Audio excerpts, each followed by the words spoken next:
My name is Siobhan Katago. I'm originally American. I live in Estonia and teach at philosophy in Tartu University. It's my great pleasure to be able to speak about the problem of memory with Bernhard Schlick and with Eva Hoffman. I first encountered their books actually in New York City as a student working at St. Mark's Bookshop. And I remember first Eva Hoffman's book, Lost in Translation, shelving this, unpacking it, talking about the book with fellow workers, and really being amazed by this book, Lost in Translation, Life in a New Language. A few years later, a similar kind of experience, like Alice in Wonderland, falling down the rabbit hole, as I read Bernhard Schlink's book, The Reader, and similar, unpacking the book, putting the book on the bookshelf. And so now, to imagine that I'm in Bratislava with these two authors, after my Alice in Wonderland rabbit hole experience, it's phenomenal. So I thank you very much. Now, what is so fascinating, or one of the things that is so fascinating, is the fact that both Eva Hoffman and Bernhard Schlink are from the same generation. They both write about this experience of living self-consciously about the moral and political implications of the past. And I think they write from different perspectives, but oftentimes from very overlapping, very complementary perspectives. Maybe what I would ask, first of all, the two of you, is to please let us know how you became interested in this question of memory and how you started to write about it. And perhaps we could start with you, Eva. Thank you. And let me say, first of all, what a great pleasure it is to be here and to have been invited to be part of this very interesting and very distinguished gathering. On the way from the Vienna airport today, I was remembering my first and last time I was in Bratislava before now, which was in 1990. I was actually gathering material for a book about the transitions, the Velvet Revolutions, the transitions of 1989.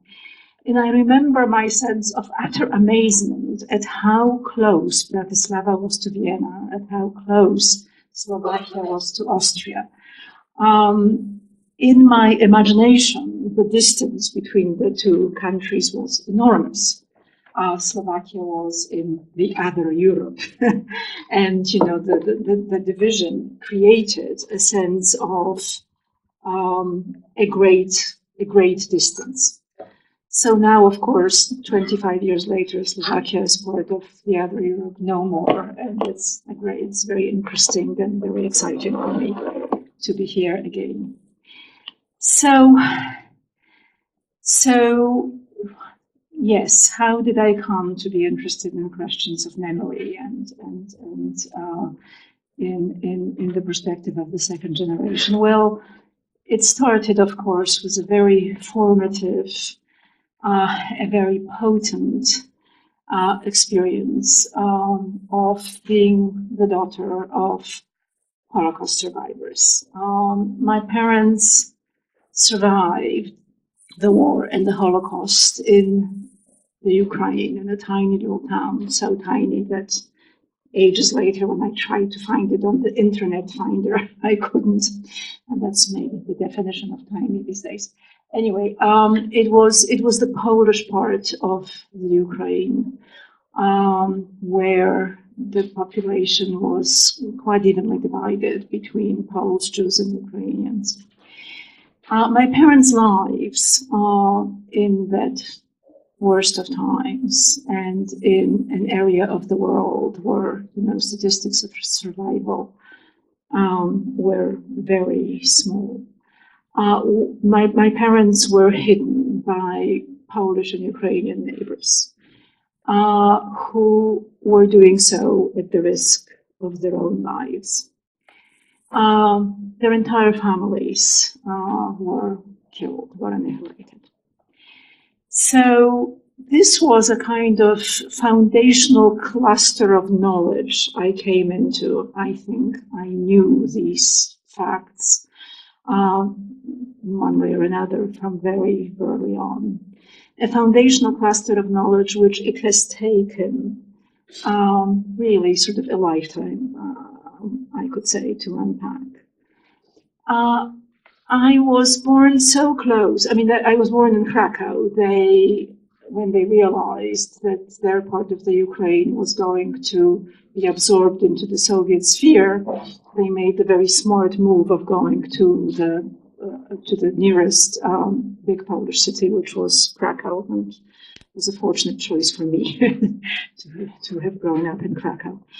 But I was born so close to their wartime, their Holocaust experience, that it was easy for me to mistake their memories for mine.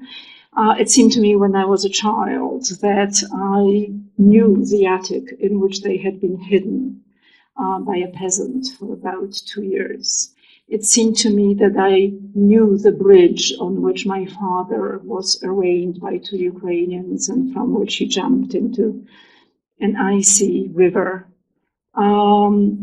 It seemed to me that I knew the truck on which he was being transported to a local concentration camp and from which he escaped. Now, first of all, I should say that my parents' survival and the fact that they were sheltered by Polish and Ukrainian neighbors and that their entire families were lost gave me a kind of entry point to begin understanding the complexities of human behavior during that terrible, terrible time and the complexities of that history.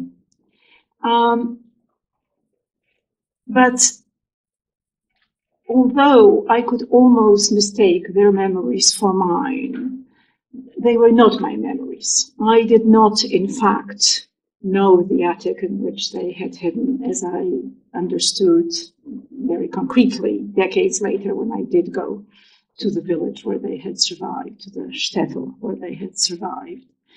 I did not know the neighbors who had hidden them. These were not my memories.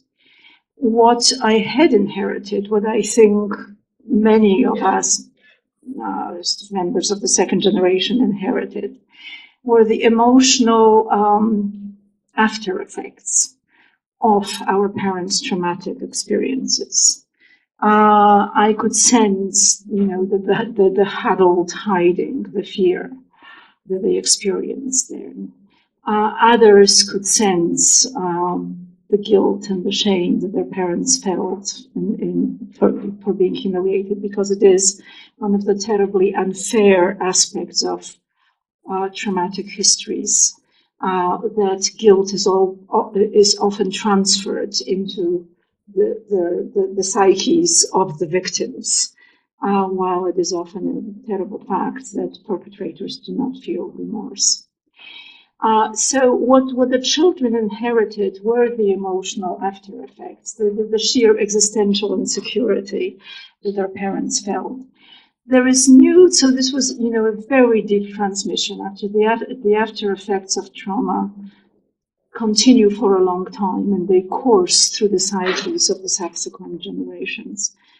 It is interesting. I've been very interested in recent research which suggests that traumatic experiences are actually transmitted genetically, that there is epigenetic transmission in which children of traumatized parents have an expression of genes which somehow replicates this. This is rather American, but there we are. This is what the newest research shows. But nevertheless, we did not inherit the memories. And I stress this because I think it's important in understanding not only second generation memories, but collective memories of all kinds. That in the second generation, there is a kind of danger of memory which is reductive, of memory which is frozen, of memory of a few tropes, of a few images which are inherited from parents. And this is true in collective memories of all kinds, that they can serve, that they're not the same as direct memories. They're not part of the second generation's experience. And at some point, I mean, it seems to me that the first task of this second generation, of the post-Holocaust second generation, was to reckon with the experiences of their parents. There was a kind of moral imperative to honor their experiences, to honor their suffering. There was a moral imperative, a kind of early moral imperative, to abhor the perpetrators of the deeds inflicted on them. There was also a later reckoning with, first of all, with what was transmitted to us, and trying to distinguish their experiences from ours, trying to distinguish their awful reality from the internalized feelings that we had come into. And this was important partly in order to end the haunting by these unknown experiences, but partly also to realize that the reality we lived in, the present we lived in, was not the same as the parental past. But at some point, I understood, and I think many of us understood, that I had to understand that in order to understand the history from which my parents came, the events which had affected their lives, I could not stay with just family memories, that I had to broaden my understanding through learning, through inquiry, through learning the history. I had to supplement memory by history. At some point, I started feeling a kind of sense of mission about this because of the various distortions of memory that I saw in the responses to Holocaust survivors and in the responses to the Holocaust. Now,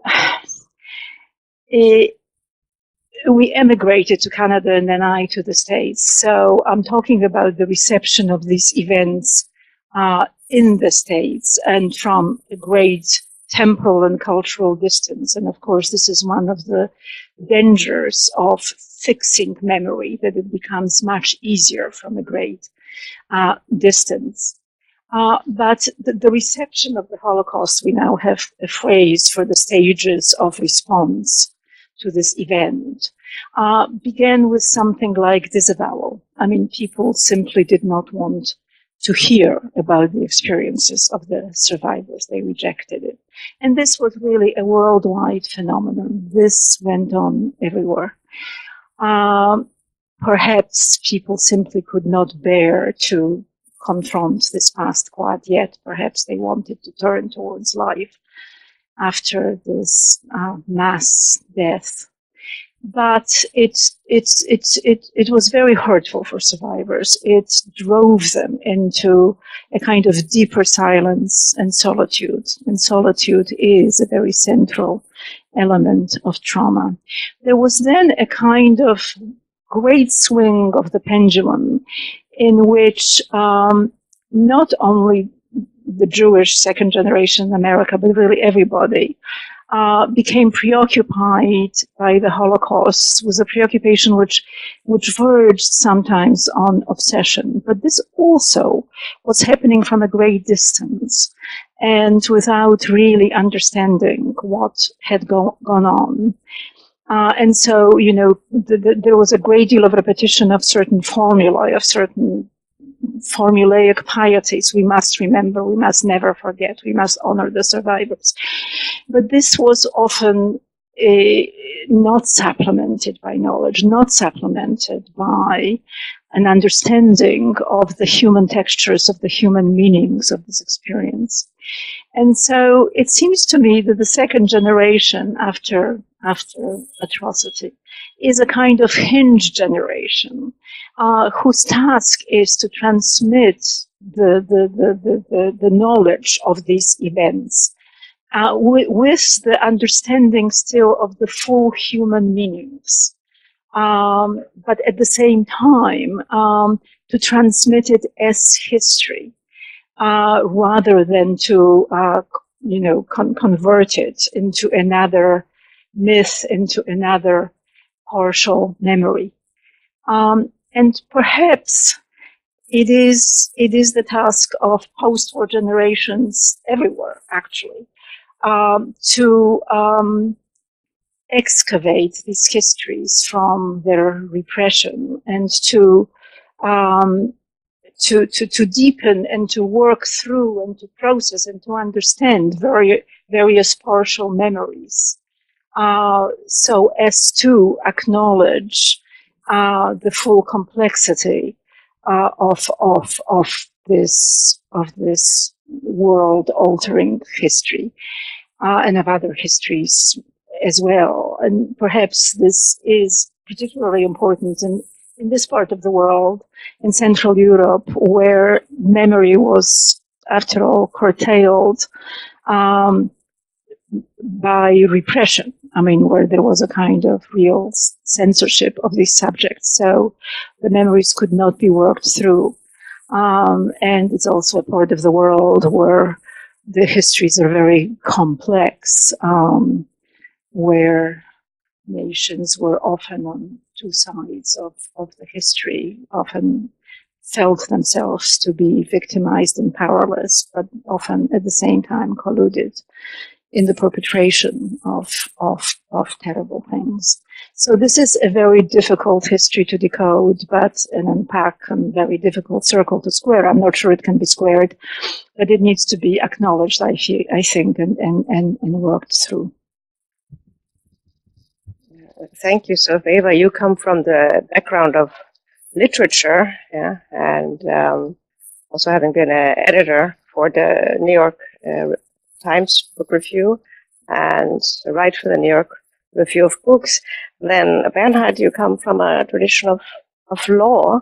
So how then did you also become interested in this question of memory and of your generational emphasis in the way you see it?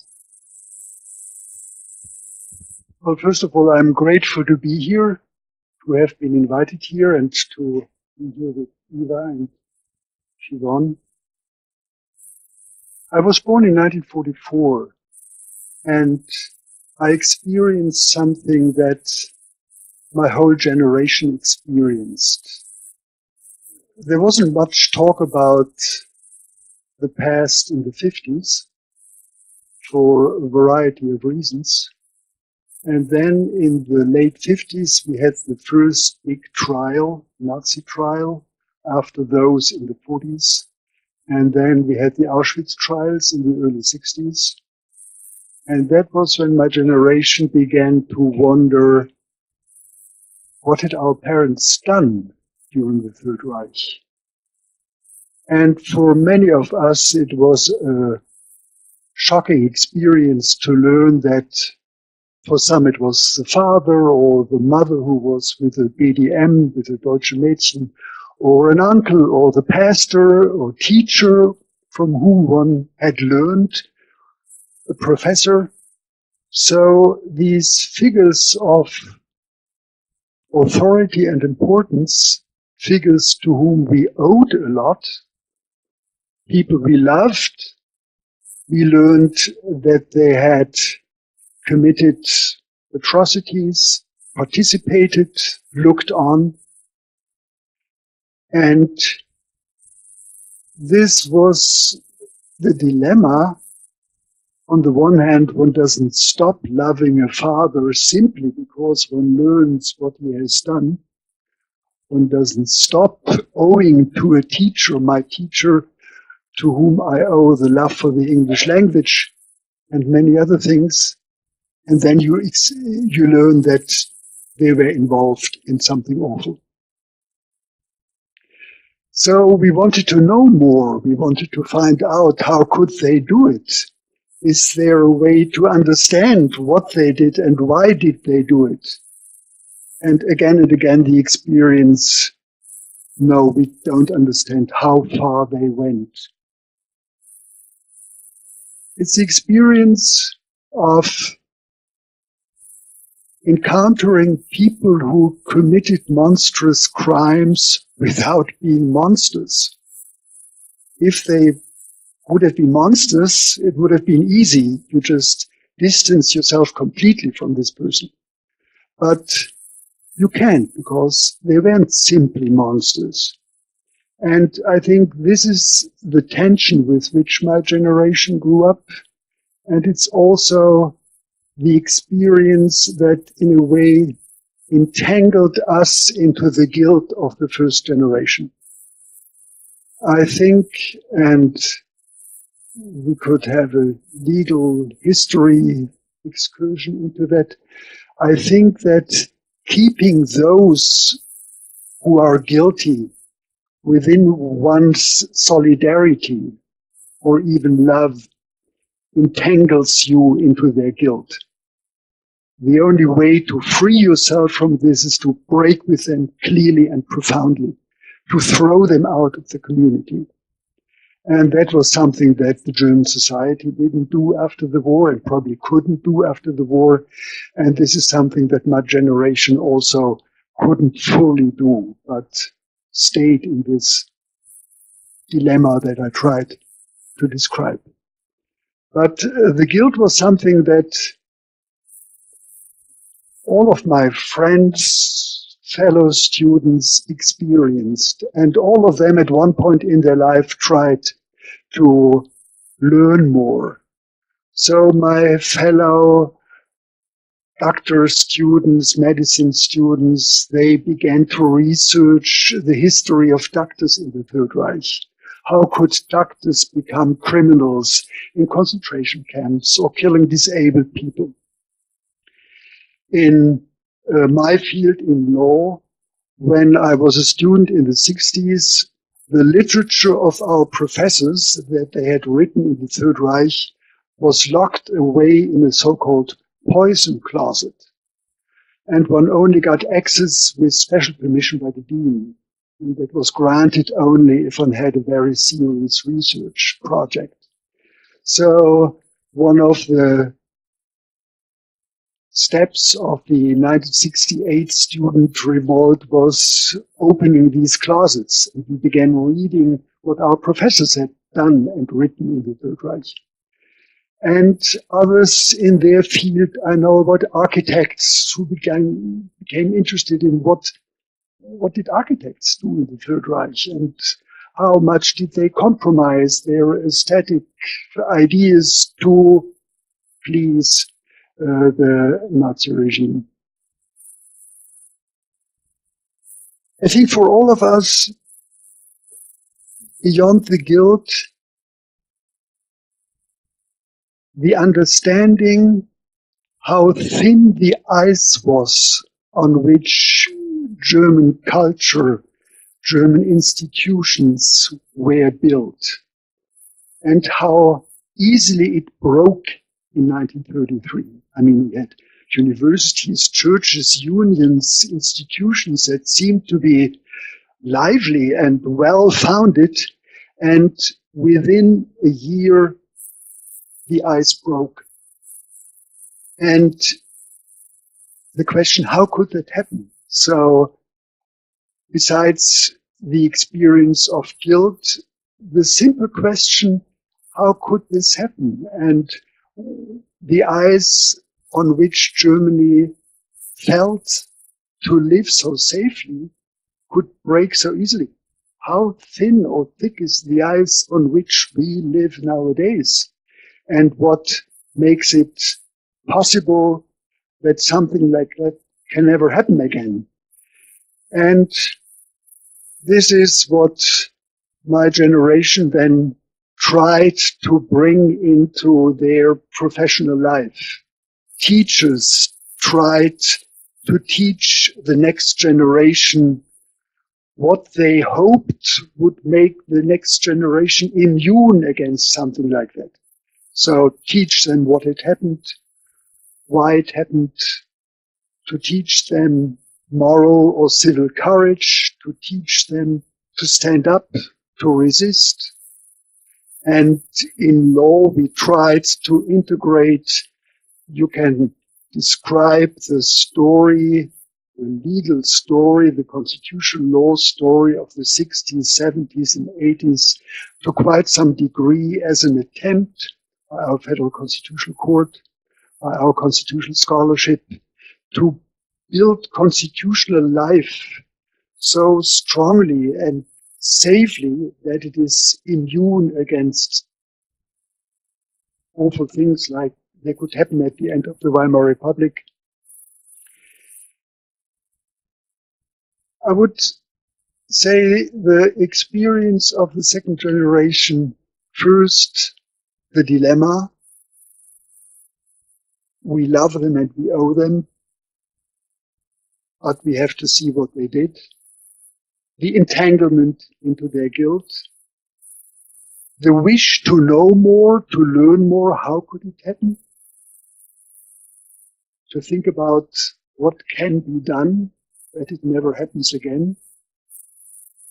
And with all that, one never really comes to peace of mind, because there's no good answer for the dilemma. There's no good answer what to do with your father or your teacher, whom you love and whom you owe, and about whom you know what he did.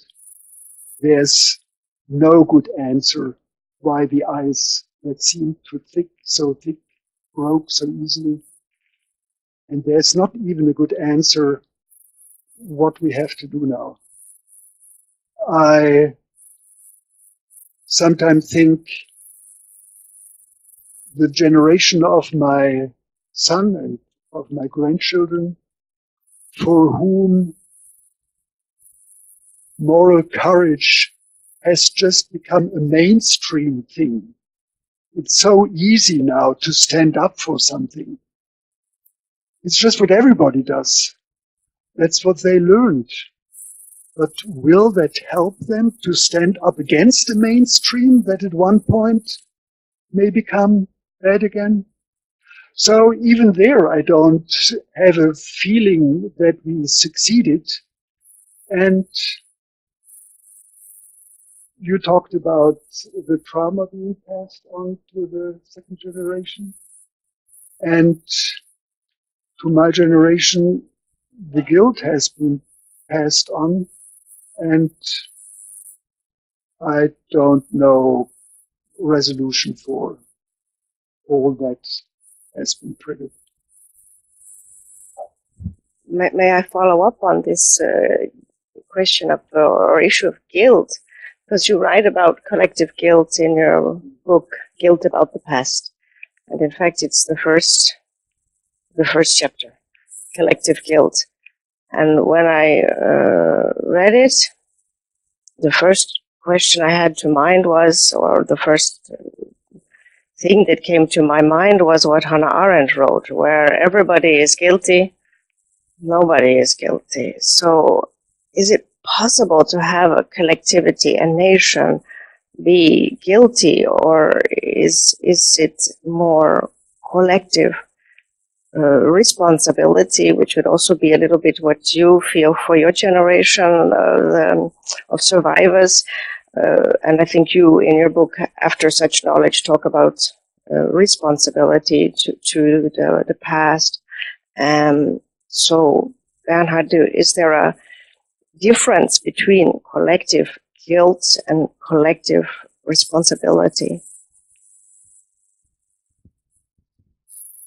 When I thought about collective guilt, I didn't start from the concept of guilt. I started with the experience of my generation. I felt it. Most of my fellow students felt it. And I wondered, is this a completely irrational feeling because we hadn't done anything in the Third Reich? Or is it a feeling that has a rational explanation?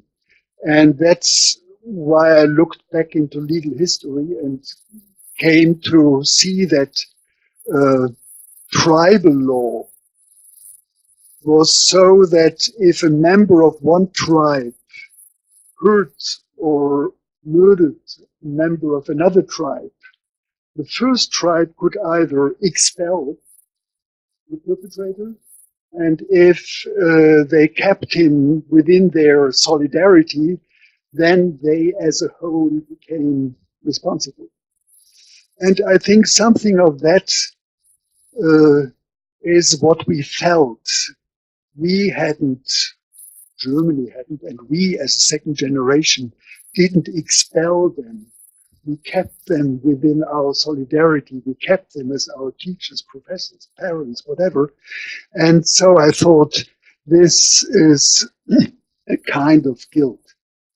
And out of this guilt, out of every guilt, I think, grows responsibility.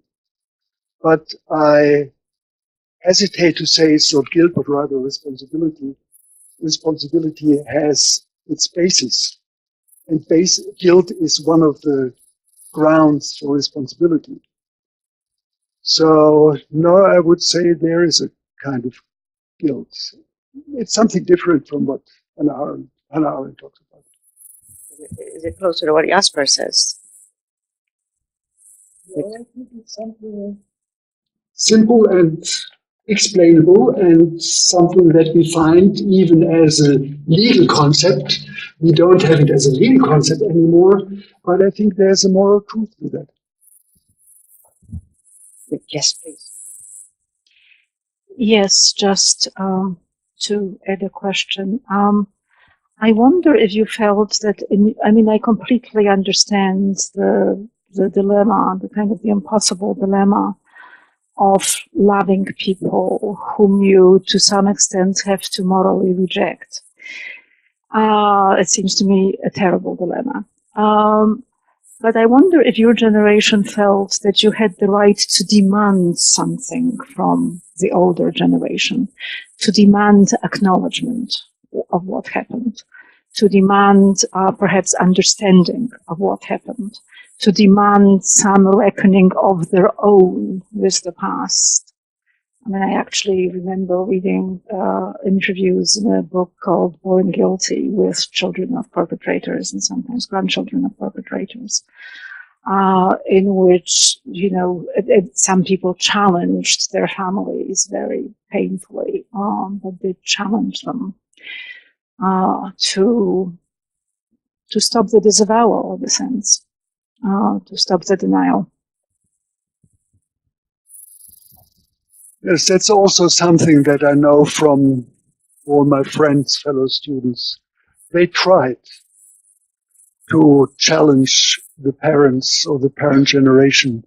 And we talk about lies and legends. And again, what we got was often enough nothing, or legends that were better or worse lies. And among my professors, and most of them had been professors in the Third Reich already, only one was even willing to talk about it. And then he presented his legend, and he had written The Total State, 1933. And he said, I want to make the state strong against the party. Total state was better than total party regime. So they had their legends and their excuses and their explanations. And to break through that was almost impossible. So then we rather read about them than learned from them. May I ask you then, you mentioned this idea of demanding recognition or demanding an answer or some kind of recognition, I think was the word. But oftentimes in both of your writing, you write about silence, and you write about the relationship between silence and memory. So I'm wondering if you could please elaborate. I mean, I remember, for instance, from Lost in Translation, maybe your father's silence, or and then of course in the reader, the Vorleser, silence plays a very strong role. And since you both write about it so poetically, would you like to comment on it, or please? Well, just as there are different kinds of memory, so there are different kinds of silence. There are different valences of silence. There is the silence of denial, of disavowal. It was Primo Levi's great fear when he was in Auschwitz, that nobody would believe his experiences, that nobody would respond, and this turned out to be terribly true. There is a traumatic silence. There is a silence which comes from the inability to speak, from a kind of freezing of speech. Altogether, it is the feature of trauma that it arrests time, that it arrests the psyche at the point at which it happened. And it takes a lot of psychic work to begin to admit other experiences into one's life, into one's subjectivity. There was a myth of the silent survivor after the war. Some survivors were silent. Some were not. Some talked in their families, talked among themselves, talked to those who were willing to listen, because, of course, speech has to have a listener. So in my family, my father was silent for a very long time, until the last years of his life, when the terrible guilt for what he thought was a wrong decision, which he thought led to the deaths of his brothers, emerged in a very anguished way. My mother spoke, but it was, as it was many other survivors, it was a kind of fragmentary speech. It was speech which returned to the most painful moments, or the moments of greatest tension. It really was speech under the pressure of pain.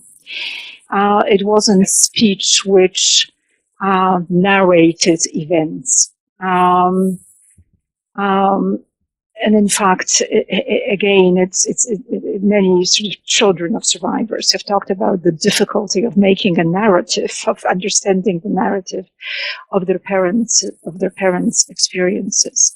So it was something between speech and silence. There are, of course, other kinds of silence. There is the silence of understanding the limits of language. Whereof one cannot speak, thereof one must be silent. I know that this is not what Wittgenstein was talking about, but there is something of that. There is a silence of protecting your privacy.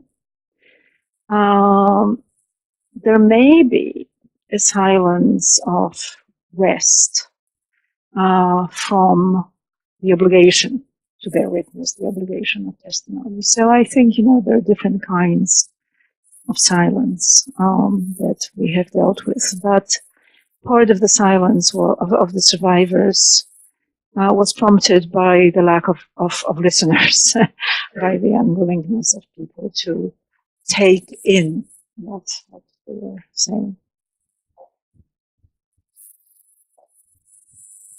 Yeah, there are all these kinds of silence. I think there's also something very banal, and experiencing what used to be the GDR. I came to Humboldt University in the year January 1990. I also learned that the generation who had just gone through these last decades of communism, they weren't interested in talking about that. They had been through it, and the life in the United Federal Republic held so many challenges to rearrange. You have to pay taxes in a different way. You have to find insurances and the medical system. Everything is new. You have to find a new job.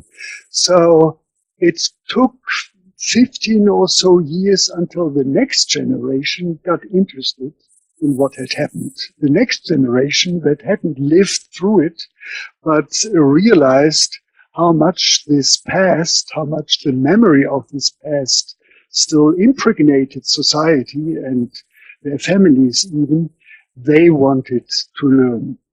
And so the silence of the 50s, I think, became more complex to me than it was before. I thought it was just denial and repression. I think it was also after a lost war, you have other things to do than remember. You have to rebuild your country. So I think often in silence, many things come together.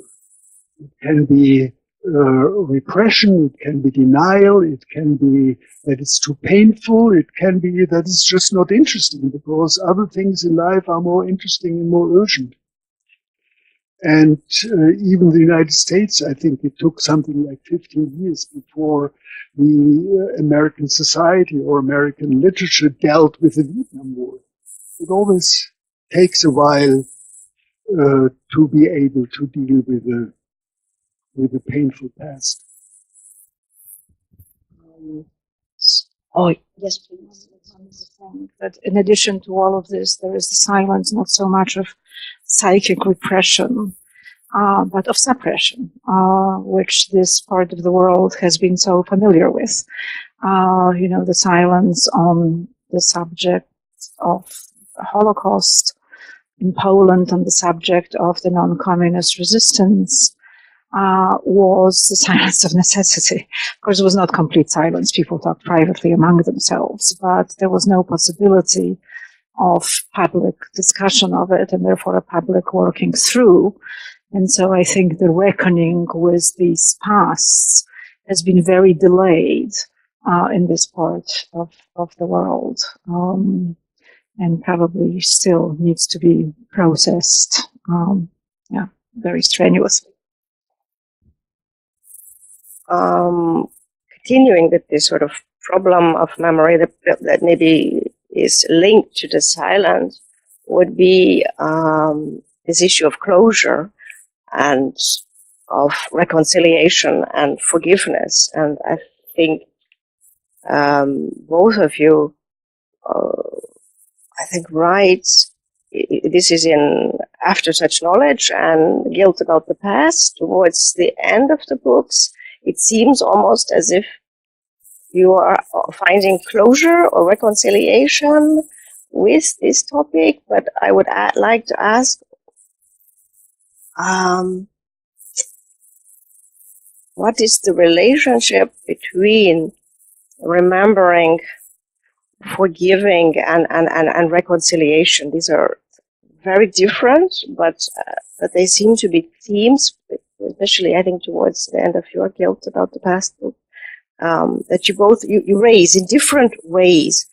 And forgiveness, I think, is particularly very, very delicate.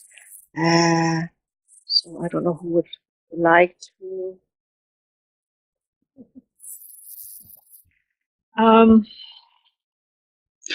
I don't think forgiveness is always warranted or possible. There are certain deeds which are not forgivable. And also, the people who might be in a position to forgive are no longer around. You cannot forgive on behalf of others. I would like to sort of insert the notion not of memory or forgiveness, but of recognition. I think what we owe to these histories, I think what we owe to the victims of terrible injustice is recognition. I mean, the wrongs cannot be undone. Sometimes the wrongs cannot be forgiven. But what we do owe to these histories is recognition, is acknowledgement of what happened. Now, there have been experiments in the last decades in bringing perpetrators and the victims together in a process which I think is a process of recognition. I mean, I'm thinking of the South African Truth and Reconciliation Commission, whose force, it seems to me, came from the processes of recognition. This was the commission in which the victims could face the perpetrators and say, what did you do? What happened to me? Tell me, I want to hear it from you. And and sometimes these confrontations, these encounters, the point, by the way, was not either remorse or forgiveness. It was recognition. And it was acknowledgement. And the effect of this was sometimes incredibly powerful. I've read quite a few accounts of these encounters, and I was particularly moved and struck by one in which a man who was literally blinded during apartheid confronted the man who had tortured him and demanded again and again that the perpetrator acknowledge what happened and acknowledge particularly horrible words that he said to the victim. The perpetrator finally did do that, and the man who had been blinded said, I want to thank the commission because I feel that I was blind and now I can see. So there was some restoration of moral clarity, some restoration of a basic moral world in which wrongs are named as wrongs, and the principles of justice can be reintroduced. I think possibly sometimes this process also induced a kind of self-recognition on the part of the perpetrator, and this is what I think is very interesting, and this is why I wonder if something can be and should be demanded from people who committed terrible deeds. I read of one instance in which the perpetrator, after his encounter with the victim who he had tortured, went home and cried for a week. So this was not in the service of forgiveness. It was in the service of reconciliation. I mean, it was in the service of the society being able to, of all of the members of the society being able to live together. And I've often talked to Albie Sachs, who was an anti-apartheid fighter, white anti-apartheid fighter, and was one of the framers of the new South African Constitution, and in fact, the TRC, the Truth and Reconciliation Commission. And he said he lost his arm during apartheid. It was blown off. And the man who had done that wanted to come and talk to him. And they did. They talked to each other. And Albi said that at the end of it, he shook the other man's hand. He said this was not because I wanted to forgive him. I did not want to forgive him. But it was a kind of marker. It was a sign that we can now be members of the same society, that we can achieve a reconciliation in the service of the shared good, of the shared society. But of course, reconciliation within the new principles of justice, in which everybody has the same rights and the same responsibilities.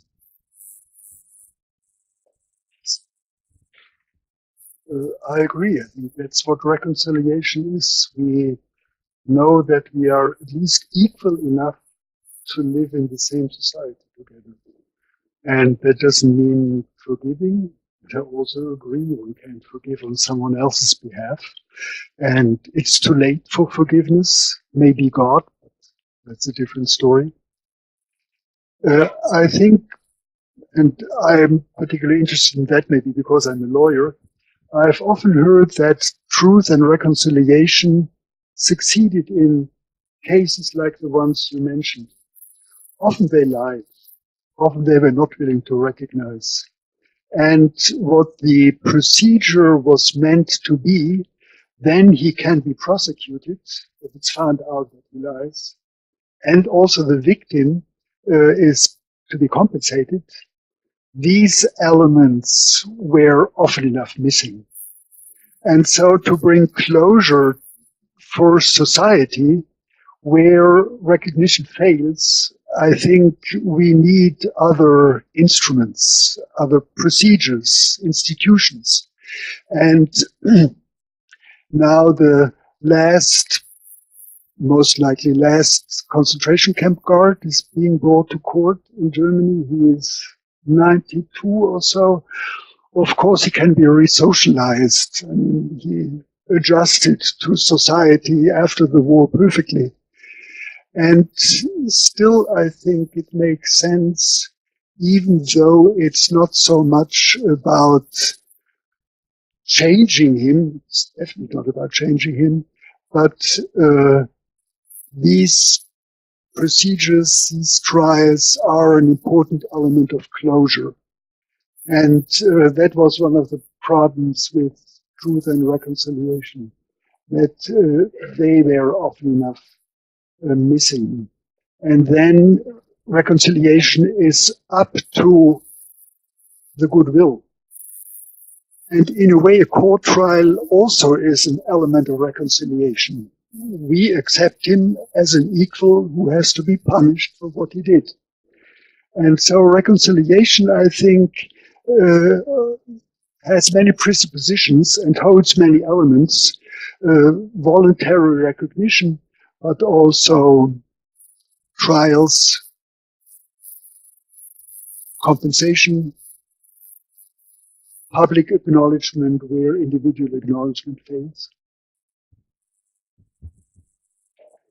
Since you are mentioning, both of you, this institutional arrangement of trials and the idea of a common society with common values and common understandings of what is right or good and just, maybe now we can think about this problem of memory with respect to the refugee crisis in Europe.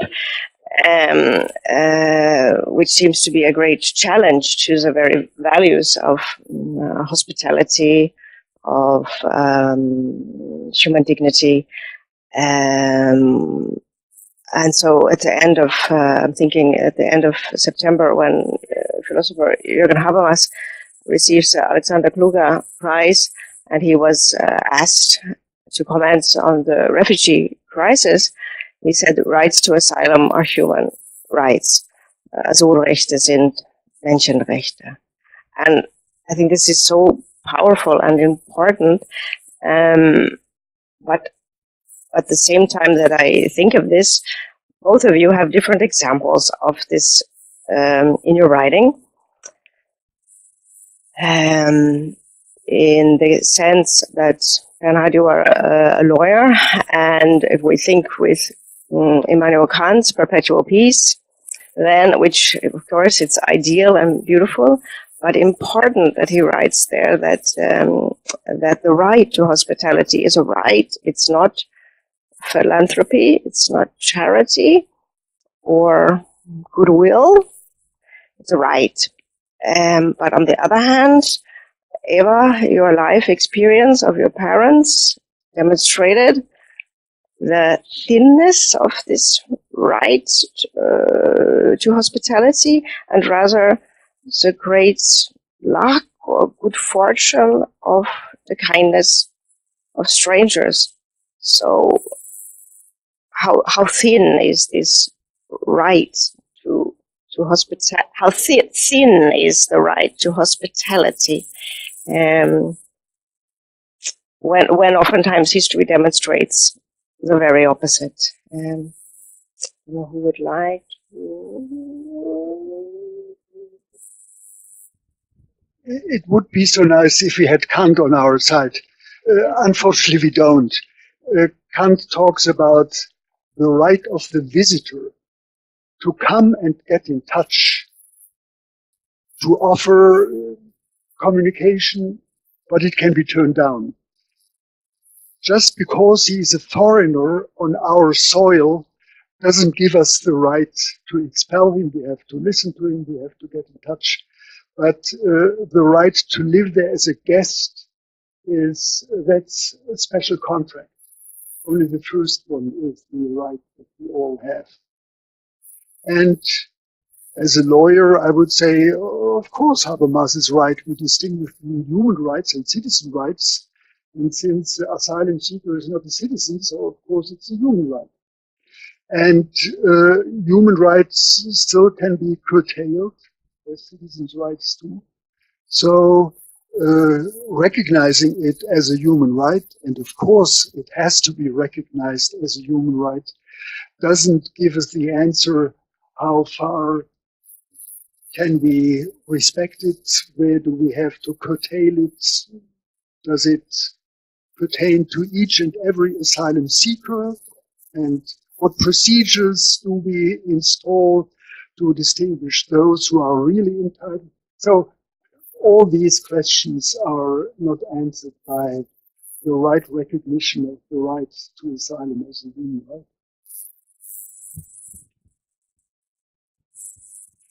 Well, we certainly cannot count on the kindness of strangers as a principle of relating to others. But you know, after all, the right to asylum has been included in the European Constitution.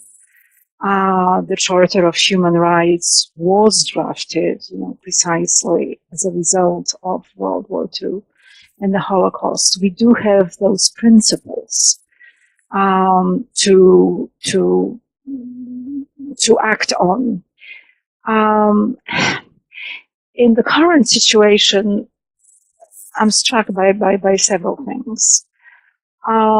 First of all, a kind of new kind of disavowal.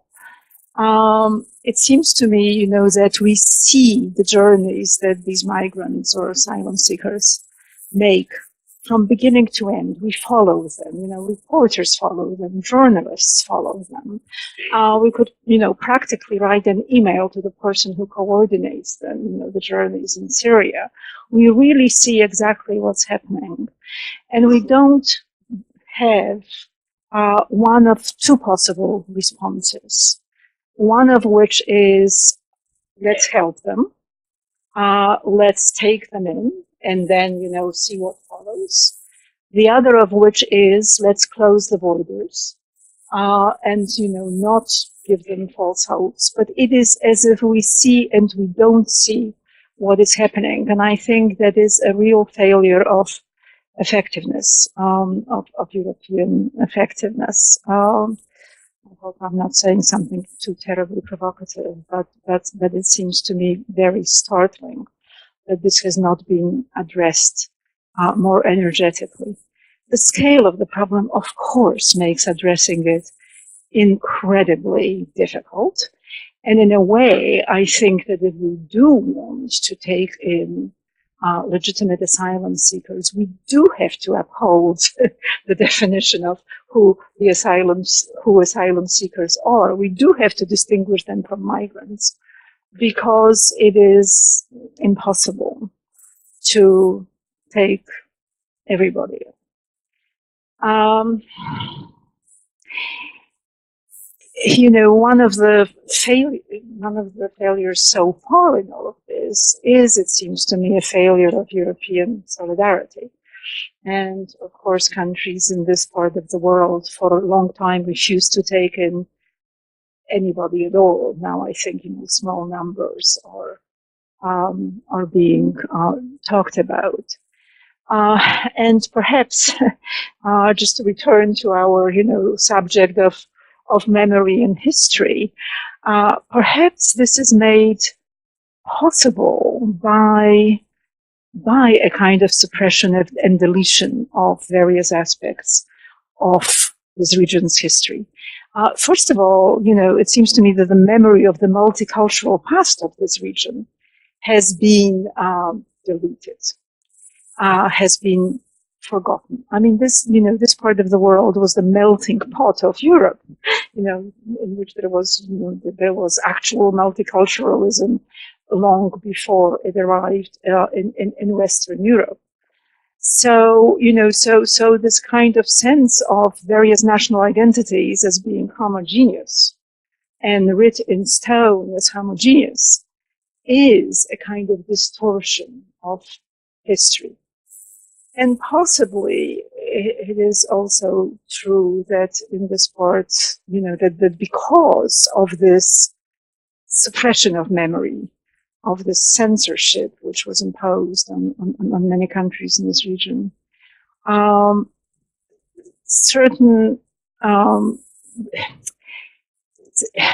certain forms of relationship to others have not been worked through.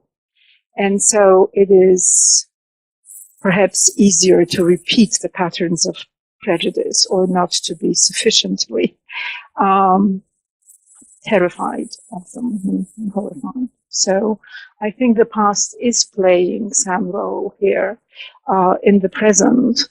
At the same time, in a sense, it seems to me analogies do fail. This is a new situation with which it seems to me that Europe has to deal together, and does have to deal on a principled basis. Would you agree with this also, the different divisions in how the past is? No, I agree. I think that looking into the past can break up prejudices and break borders down. I have some hope that some of this multiculturalism can be relearned. I mean, I grew up with the first Italian guest workers that looked so strange at first. But once the Spanish came, the Italians were almost us. And then once the Greeks came, the Spanish already had become like us. And in Berlin, every second household has a Polish cleaning lady. And so there is some melting pot atmosphere can be recreated. And I think it's in a country of wealth probably easier than in countries who struggle economically more. But I think we are at the beginning of something good.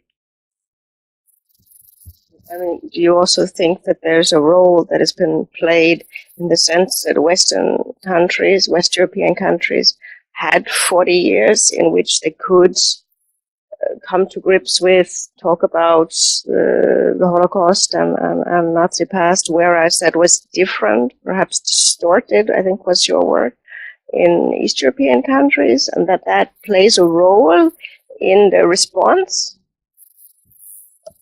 Well, and the Western European countries have now had a long practice in multiculturalism, and they have had to figure out how to deal with it within their societies. I'm not sure the perfect solutions have been arrived at, and in my sort of immigrant trajectory, I have encountered sort of various attitudes towards otherness, towards the other. And for a long time, there was complete incomprehension that there was such a thing as cultural difference, particularly in America. There was this notion of the melting pot and the notion that the newcomers, the immigrants, were supposed to melt into American culture instantly and with no sort of conflicts. This was then replaced by a kind of idealization of the other, it seems to me, a kind of romance of the other, in which all sort of rightness and wisdom, seem to inhere in the other, whereas we were historically guilty for many things. I think we still need to figure out how to incorporate all members of society into the same sphere of citizenship. I like the French Enlightenment idea, in which the idea was that you could have your private identity. You could be Jewish, let's say, in France, in private, but you're a citizen in the public sphere. And I think we need a much stronger sense of the public sphere and a much stronger assertion of the shared values that sphere holds, that need to be upheld by everybody. Maybe now we can move towards the last sort of discussion, and soon we will open it up to questions. And that would be the role of literature and memory. That, on the one hand, we have lawyers dealing with legal documents, trials, justice. We have historians also with historical documents, interviews, but there's nothing like literature that can somehow reach into the moral aspects of the person, through the emotions, and there's something there very, very special. So I wonder if, since you both write novels as well as memoirs or philosophical reflections, what is it that you find so special in literature? Because I would say for myself as your reader, this is, you strike a very poetic and sensitive voice. So I think there are many people in the audience who share that. So literature as playing a very, very special role with the way in which we think about and remember the past. Who may I pass the microphone to? Well, literature is uniquely the genre which can incorporate both the internal experience of subjectivity and the external experience of the context, the external world context, the structures of society, or the structures of cause and effect, of larger cause and effect, but it can do that via a representation of internal life, of the internal realities. Memoirs, Holocaust memoirs, like Primo Levi's, were extremely important precisely to give us, and precisely in allowing us to imagine the human meanings, the human textures of these experiences. It is what literature is uniquely qualified to do. And of course, there is this, partly misquoted Adorno quote, which is that, there is no poetry after Auschwitz. Well, there was poetry in Auschwitz. Primo Levi quoted passages from Dante and taught them to a fellow inmate, as, it was incredibly consolatory and reparative. I actually did a radio program on a poet who has been quite forgotten but is now being remembered again, whose name is Władysław Szlengo. And interesting figure in that before the war, he wrote light feuilletons, light poetry, scripts for cabarets, comedy scripts. Then he was taken into the Warsaw Ghetto, and he started writing poetry based on that experience. Incredibly potent and powerful poetry. He came to be known as the poet of the ghetto, and his poems were passed on fragments of paper from hand to hand. And I talked to a woman who is now in her late 80s, who was a young adolescent in the Warsaw Ghetto, and who remembered Szlengo. She was, in fact, his first translator into Hebrew. And I asked her, why was it so important? And she said, it was the most real thing we had. It reflected their reality, the reality of their experience.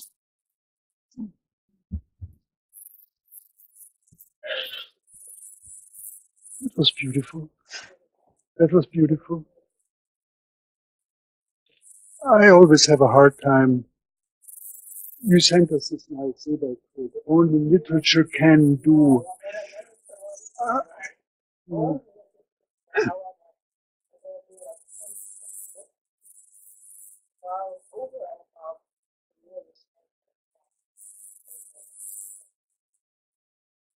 Yeah. I read not so much to find out about the reality that is written about. The reality is written about often better from the second-class literature than from the first-rate literature. If you use literature as a historical source, like say 19th century, the second-rate literature is always more interesting as a historical document. I think I read because I want to find out who I am. And I write because I want to find out who I am. But can that only happen through literature? I think artists probably do it by painting and composers by making music. So looking back at the recent past and our memory of the recent past, for me, it's an important voice among these other voices of music from terrorism or good historical research, well-edited documents. It's an important voice among all these that, as you say, brings together the subjective and objective in a unique way. Yeah, and I think it definitely, in your, for instance, the way you write about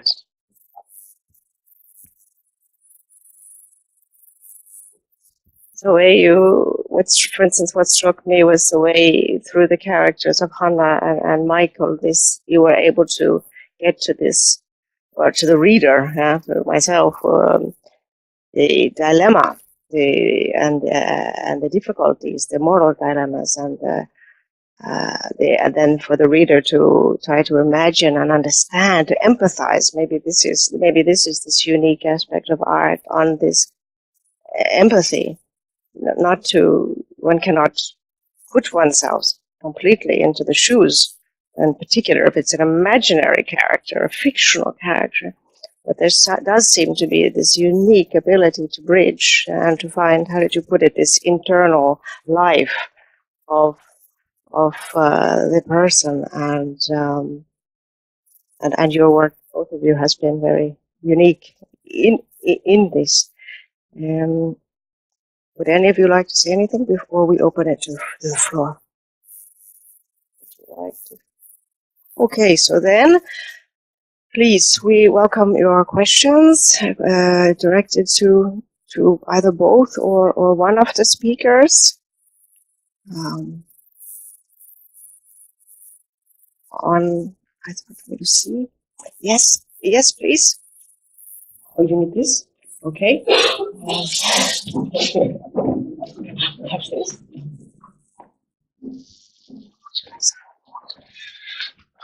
Hello, I'm Haris Pashovic, and I'm first generation survivor of genocide in Bosnia. So, understandably, I'm very much absorbed by what I heard from your fascinating discussion. I'd like to ask a question to both of you, and for a question for Bertrand, Bertrand. Is about, for us, for many of us in Bosnia, it's clear that the children of the perpetrators don't have anything to do with the crime of their parents. So we believe, and I personally believe, that the feeling of guilt is completely unnecessary. Though in this case that you described, in your generation in Germany, obviously this feeling of guilt triggered a very, very good thing, that you started a massive operation of emancipating Germany from even possibility of something like that, what Nazis did. And I think that we have a great result in Germany of what your generation and lots of people have done. Germany seems as a country that decided to behave, all these years. Except that Nazis didn't vanish, as we see with Pegida. But one other big tradition in Germany of the 20th century and earlier than 20th century seems to disappear. And that's radical critique of capitalism. From Marx and Rosa Luxemburg to Rudi Dutschke and Walter Meinhof, there was a line of radical criticism of capitalism. So how do you interpret that the Nazi ideology didn't completely disappear despite all this massive systematic effort, of your generation and people in other generations than yours? And on the other hand, the radical critique of capitalism did disappear, to my knowledge, maybe. But in this big case, doesn't seem that there is something like that. And the question for Eva is about, I would like that she shares with us, that you share with us your thoughts about how it happened that the second generation of the survivors, in some cases, is capable of inflicting the same crimes or similar crimes that their parents suffered, like in the case of the Serbs in the Balkans or Jews in Israel.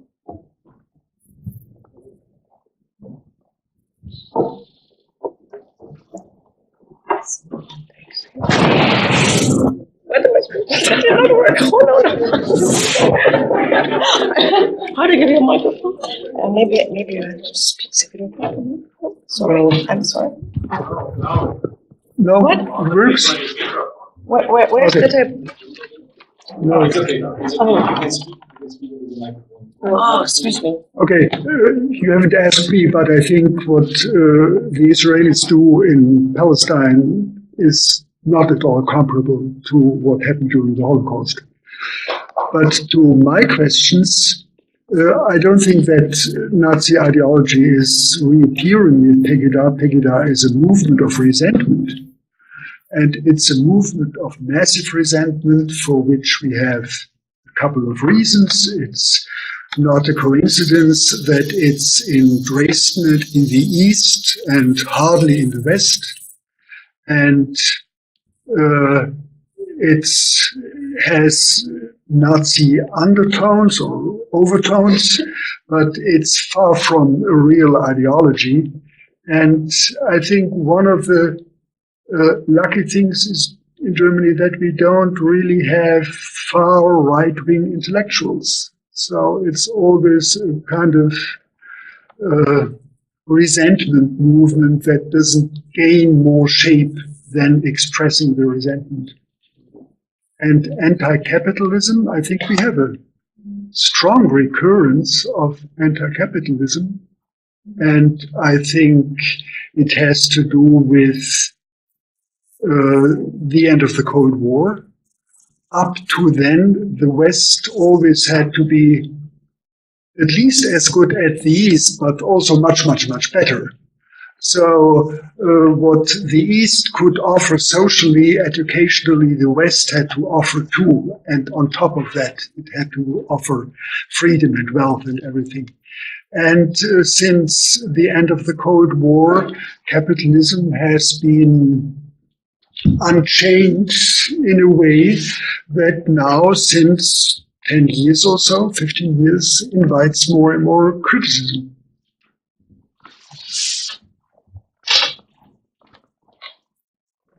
I think I just simply agree with what you have said. I really don't think that the Israeli-Palestinian conflict is equivalent at all. It is a conflict, for one thing, which could be discussed endlessly, but I find that this is one subject which can hardly be discussed rationally. So, but I agree, and I think that critique of capitalism is now built into our public debate. I mean, certainly in Britain it is, even while capitalism is unchained and thriving and creating greater and greater inequalities. Nevertheless, a critique of it is absolutely part of the public debate. So are there some more? There's a question over there, but I don't know where the invisible eye. One microphone. My name is Martin Shineczka. I moved from here, and talking about literature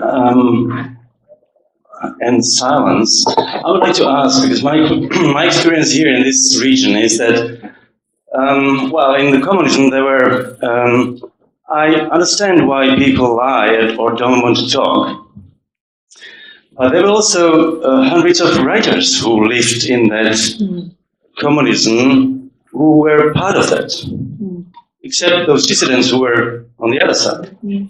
And I was waiting 25 years, and I just didn't get to any novel which would have been written by that writer who was part of the system, about his experience, about his, confession, let's say. So my question is, did it happen in Germany, for example, or elsewhere, that those writers, did they write, somebody of them, about their own sins? Not the victims, but those who were part of it.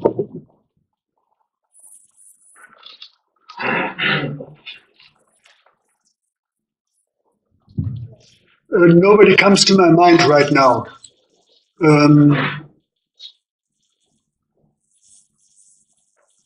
Of course, we had the authors that went into what was called inner emigration in the Third Reich, and they wrote about the Third Reich with some distance then, and afterwards they kept writing like that.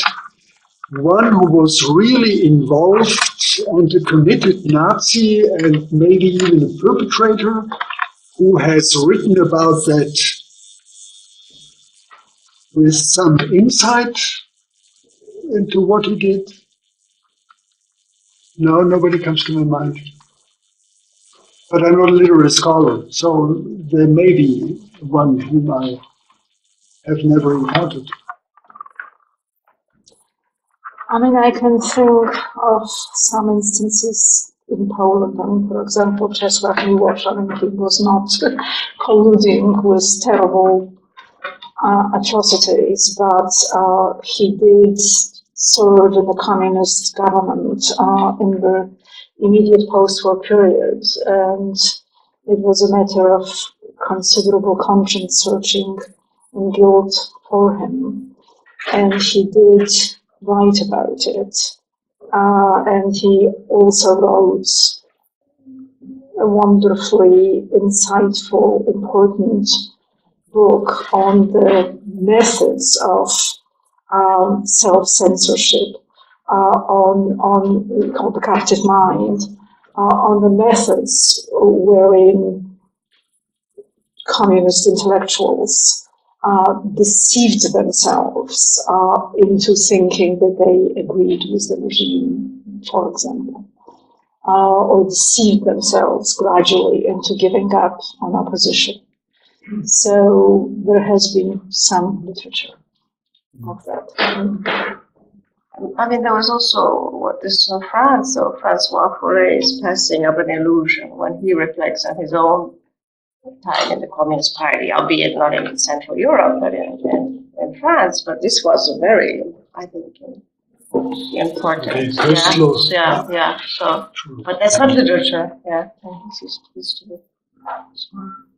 So, another question.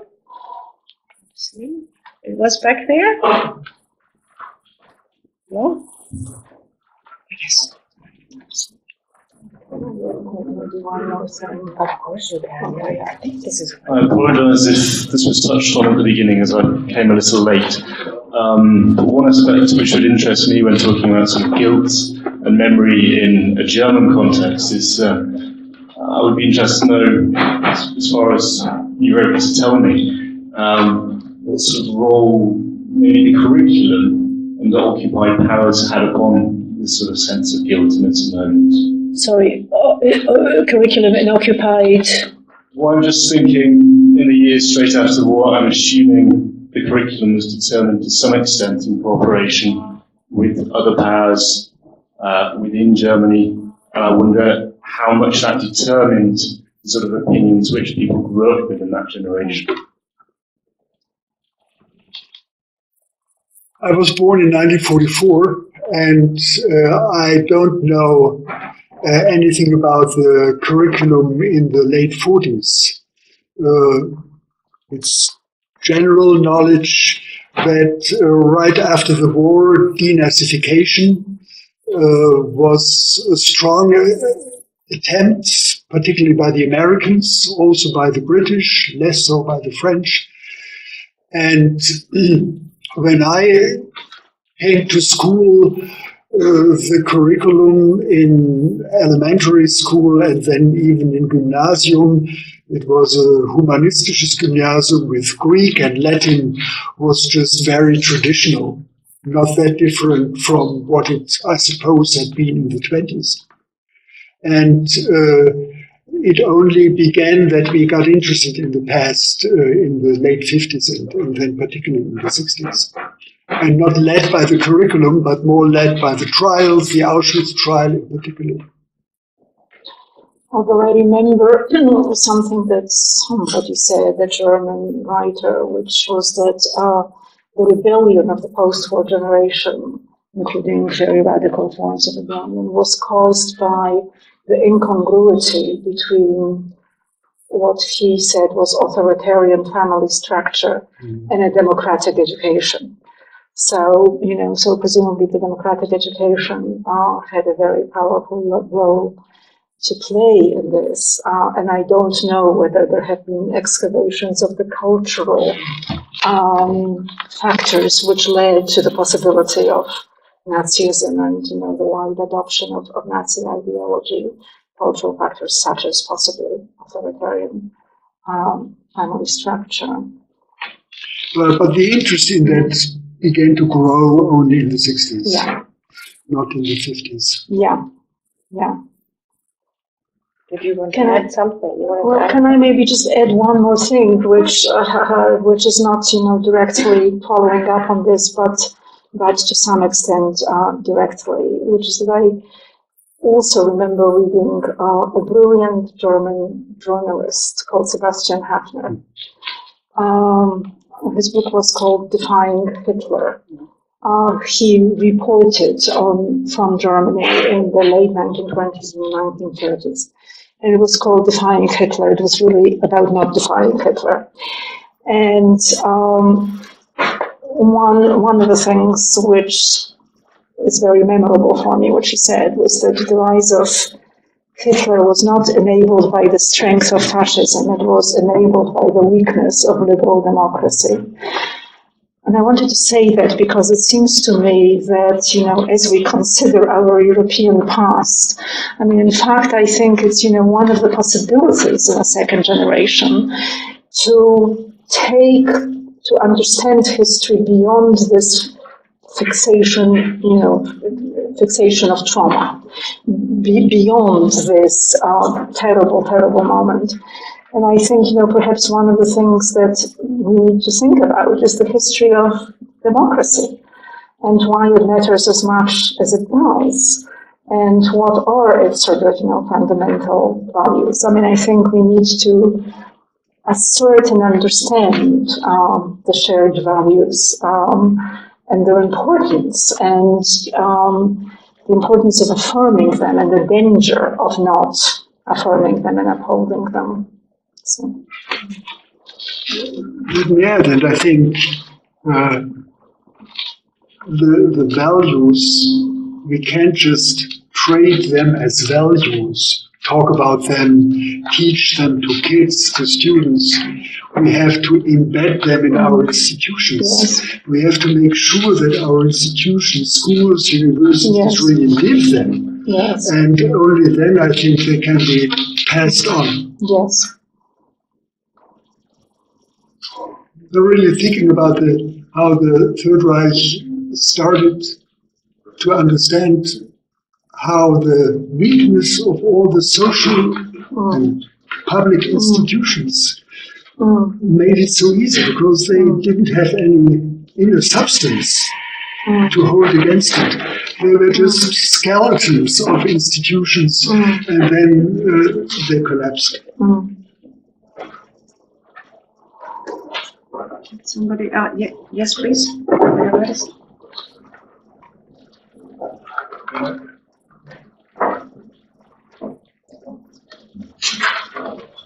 Thank you very much for being here. So I have a very brief remark and a question. So first, I just wanted to thank you because as a son of a Holocaust survivor myself, I was deeply moved by your discourse.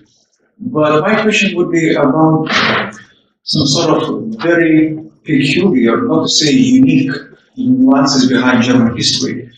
Of course, Germany arises as a unique case of a non-Hobbesian state. Because when I think about Willy Brandt kneeling in Warsaw or Jerusalem in the Yad Vashem, of course it's a kind of the embodiment of a non-Hobbesian state, which refuses to think that the might is right. But the Hobbesian state never apologizes. The Hobbesian state, like Putin's Russia, would always say that, the might is right. And an apology sends an issue of weakness, so which is not desirable, so to say.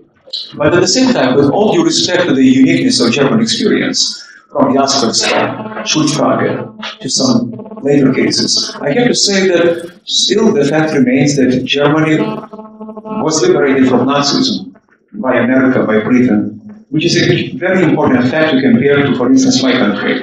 In Lithuania, so we had a provisional government which cooperated with the Nazis, and the percent of the Jews who perished in the Holocaust was highest in Europe, 95% of the Jews.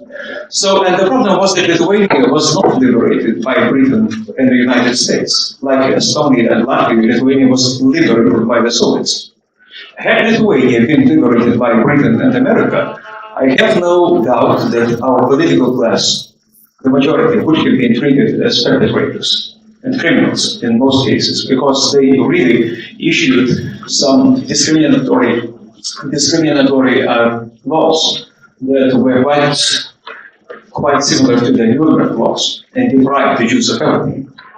So that's why it's a very difficult case, because just to remember Bertolt Brecht and the life of Galileo, you know that the unhappy country is the one who needs the heroes. And those countries needed the heroes after 1990. They wanted to have the heroes, they started manufacturing heroes from people with very dubious and highly questionable credentials, to say the least. So that's the difference, and would you agree with that? Because I think that we have to keep in mind some important differences in terms of political experience after the Second World War. And my question to you would be, there is a very strange thing when you mentioned that happily there are no far right-wing intellectuals in Germany. I started thinking about our far right-wing intellectuals. For instance, in Lithuania, a little bit in Poland. So Adam Michnik, who is going to participate in the forum, brought to my attention the curious fact that Carl Schmitt is quite popular among some Polish intellectuals. And the same perfectly applies to my country. Carl Schmitt has the renaissance of his popularity in Lithuania. How would you explain this fact? Well, I think Carl Schmitt has a renaissance because in him the evil finally is not banal, but comes with a high intellectual claim. And so from people on the right wing who can see him as still interesting because we still have enemies, we still have wars, to those who can see him as a fallen angel because up until 33 he was not the later Carl Schmitt but a different one. Until to those who think he helps us explain what happened. But I think the most important reason is Carl Schmitt is the evil, but not banal. And we see so much banal evil, so that makes this appeal. Now I think this works, if you wanted to respond. I think not. There are no questions on that. Is there another question?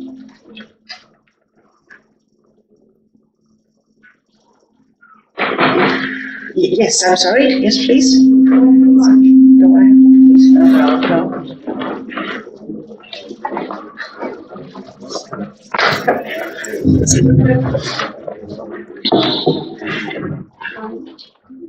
There was a very, very interesting report recently in Germany by Günter Grass. I think it's called Feeling the Onion.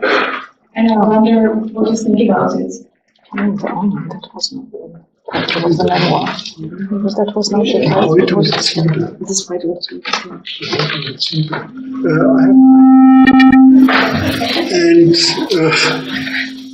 I was a little mad at Günter Grass. Not that he turned out to have been in the SS. The way he describes it, it was easily understandable.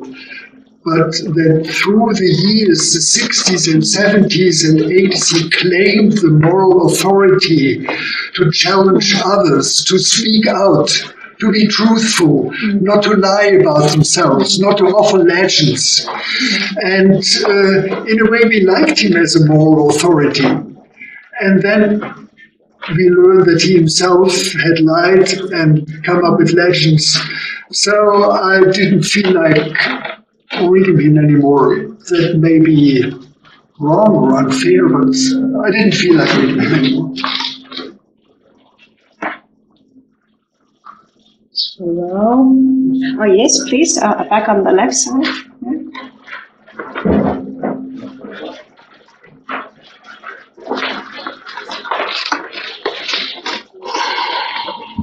Thank you. I have one question not about Holocaust survivors, but about like regular German soldiers, because from some point of view we can see them also as victims. Because if you are, I don't know, 20 years old and they ask you to to go to the army, and from some point, so from some point of view, you can be seen also as a victim. How they are seen in German society? Are there some memorials and like German soldiers that died during the war, or what is the general opinion of Germans towards them? Well, when I grew up, the past that we learned to remember was the past of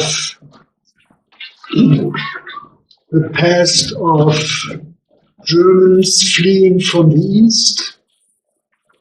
I remember when I went to where I had my flute teacher, there was a memorial of a man standing, hands in chain, and that was to make us remember the prisoners of war who were there until 1955. And this past, as a past to be remembered, disappeared in the 60s when we became aware of the Holocaust as our past. And in the 60s, during my semester breaks, I often worked in factories. And one summer I worked night shifts. And between 2 and 5 in the morning, my fellow workers who had all been in the war began to talk.